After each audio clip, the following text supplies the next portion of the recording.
Yamal is just so good. He's the best player in the world. I've been saying it for the whole month, and I'm gonna keep saying it until everyone agrees to me, bro. This guy's so good. The stats now. Everyone last year, everyone was saying, "Oh, he doesn't have the stats." Look at that. He's only got 9 league goals. Guess what? He's got so many league goals. He's a top scorer this season in the league. And come on now, he's got the stats now. He's got every single stat: the goals, the assists, the dribbles completed, the big chances created, XG, whatever you want. He's got everything, and he's got his finishing boots on. And if the day I said the day Lamine Yamal gets his finishing boots on, Europe needs to be ready, and soon in the summer the world needs to be ready because he's coming. This guy is so good. I mean, what a finish! This is I know that was the first time Lamine Yamal actually got some space in the whole game, and he decided to make all of the space he got. I mean, we all saw what he did with that. You know, just absolute magic, just absolute brilliant. I mean, this guy is the best player in the world, and that no doubt about it. But overall, the game, I think it was the midfield was really missing today. I feel like Hansi Flick decided to rest Pedri, which was a good decision. I think he should have rested Pedri, especially after the gruesome kind of 90 minutes we went through. At my hair is so bad, bro. Okay, there you go. It's not right now. Especially with the game against Atletico that we went through, it felt like Pedri should have been rested. Rafinha, who ran a lot that game, was to be rested. And he gave a chance to Casado, he gave a chance to Olmo, and Bernal obviously starting because he's proved himself. And I felt like in the first half, Bernal was carrying guys. I mean, Bernal was just so good. He was so smooth. He was tackling, he was doing the ball recoveries. Whenever the Barcelona seemed to be stuck in positions, Bernal was getting us out of there. He was being press resistant. He got us a foul to uh, when we need to slow the game down. We just gave him the ball. I think he was brilliant today, and I think everyone else, including Casado, including Omo, were just bad. The touches were bad. The positioning was bad.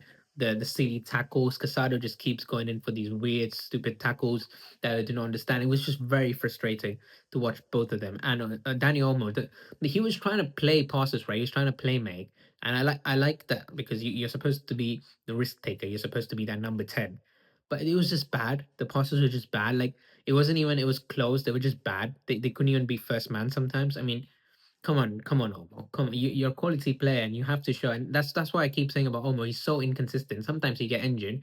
Whenever he's played good, he gets injured and he's on off. And then whenever he comes back, he's just bad. Ferran Torres, I'm not even going to waste time talking about Ferran Torres. I've said my word about Ferran Torres. If you don't, Laporta came out recently and said, we have Lewandowski and Ferran Torres. We might not need a striker. But if you don't get a striker the next year, bro, forget about winning the Champions League. Forget about winning the La Liga, man. It's wraps if you don't get a striker next year.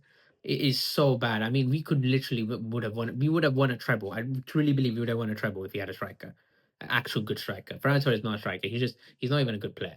Um, Rafinha, I think Rafinha obviously came on the end. Rashford is the one we should be talking about. I think he was again good at running, good at I think he could track back sometimes. He was good at trying to link up, but the final decision making was just bad. It wasn't there. It was just like some of the passes he was making. There's one pass where he had to cross it and he absolutely sent it to the stands.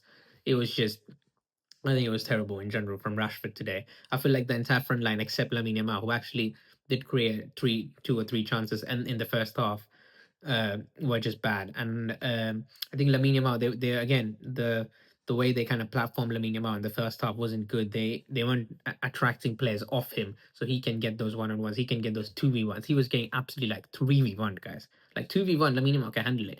Three or four people on him, and you because no one really cares about Casado, no one cares about Olmo, no one's tracking them, and they're not making the proper runs, they're not positioning properly, and everything's just going on Lamine. And every time he receives the ball, he's facing our goal. Lamine must have received the ball, then he's facing the other way, not facing our goal.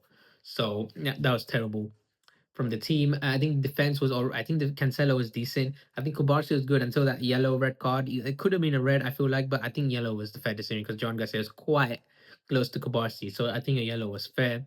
And also, I think the impact wasn't that much because you feel like Iñaki Williams was going across him, which meant that Kubarsi wasn't really trying to foul him or trying to bring him down. They just hit each other. So I think the yellow was fair.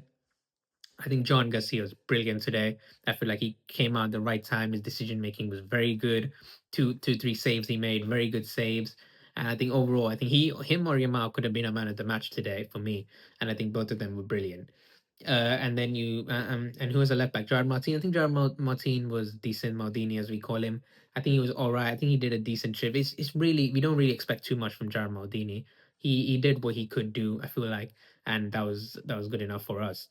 Obviously, we in the Newcastle match, we do not have Kunde, we do not have Balde. They'll be out for a month at least, which Balde even more, Kunde a month. So that's going to be interesting, and we're gonna have to see how Gerard Martin and Cancelo kind of face those fast, pacey wingers, which is it's going to be trouble for us. It's definitely going to be a lot of trouble for us, especially for Gerard Martin, who's you've seen it again and again. He's not very good when he faces these fast wingers. When he did that against Dumfries the last time we played Inter, we all saw how many crosses, and Dumfries was literally looking like the best wing back in the world at that point. So we're gonna have to see how he does against Elanga in the Newcastle game later on in the week. Overall, other than that, I feel like Pedri, when he came on, changed the game as usual. The pass to Lamine was brilliant. The finish from Lamine was absolutely brilliant. He made the defender do splits. The defender was giving him a tough time today. I feel like he was decent. He was obviously being 3v1, but the defender was quite tough with Lamine today, and he was giving him a quite tough time. But at the end, Lamine Yamal, he showed what he can do if he just gets space. And if you're one on one with him, it's done. GG's. You know how Mourinho score? One on one Messi, you are dead. That's the same thing with Lamine Yamal right now. One on one Lamine Yamal, you are dead. He's gone. And it doesn't matter who you are, bro. I've seen him skim Nuno Mendes. I know everyone talks about Nuno Mendes.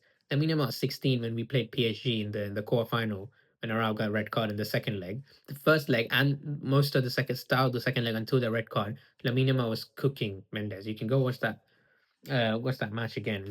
He was doing good at Mendes. But anyway, I think overall Barcelona sloppy performance, but we got to rest Rafinha, we got to rest Lewandowski, we got to rest Pedri. I was kind of bummed that we couldn't rest Lamine Yamal, but that's fine. We got to rest Bernal. I feel like so that's good, and I think Araujo might play in the Newcastle game just because of his pace, and I feel like getting him today. I think he looked decent. He was recovering well. He looked solid. So overall, I think it's a great performance in terms of that we don't have most of our players. At the end, obviously, I feel like the time management and the game management was very bad. I feel like we had most of our main players on there, and we really needed to manage the game better than trying to just kick it away and trying to play passes to get the second goal. Guys, when you have like 6 minutes left on the clock, just play around. You have Pedri, you have I don't know, you have Eric Garcia, you have Rafinha, Yamal. Just play around, just keep the ball. Do you know what I mean? Just give it to Pedri and just play around with him because you just got to keep the ball. You got to manage the game at that point, which obviously Barcelona kind of, for me, failed to do. And that could have been bad for us because if Athletic Club scored another goal, it would have been a draw, and then we had to stick with the draw, which would have been bad, especially for the race. And I don't even know how Real Madrid like in this race, bro. Like they've been so bad and they get so lucky. It's annoying, and we cannot lose to this Real Madrid team. We cannot lose to Arbeloa. I'm sorry, but yeah, I think overall decent, all right game, really, all right game. Nothing really special, but obviously the special magic from two of the most special players on planet Earth, in Pedri and Lamine Yamal. And good rest, and now we go on ahead and look to the Newcastle game, for which I might do a preview. So stay tuned for that on my channel, and like, subscribe, comment, and I'll see you guys later. Visca Barca.